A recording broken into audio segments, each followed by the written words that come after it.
ధనబలం, అంగబలం, కులబలం, కుటుంబ బలంతో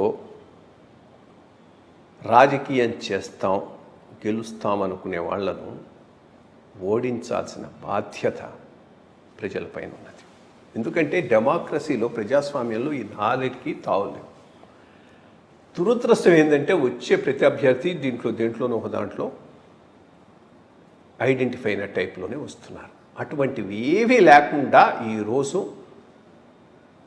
ఎన్నికల్లో నిలబడి పోటీ ఇస్తున్నటువంటి ఇద్దరు వ్యక్తులు హిందూపురంలో పరిపూర్ణానంద స్వామి, హిందూపురంలో ఉన్నటువంటి ఓటర్లు పరిపూర్ణానంద స్వామి గారికి ఓటేయటం ద్వారా వారసత్వం, కుటుంబం, కులం, అర్థం, అంగబలాలకు అర్థం లేదు అని చెప్పగలరు.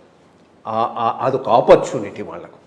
కాబట్టి నా అపీలు హిందూపురంలో ఉన్నటువంటి ఓటర్లందరూ వాళ్ళ విచక్షణను ఉపయోగించి పరిపూర్ణానంద స్వామి గారికి తప్పకుండా ఓటేయాలి.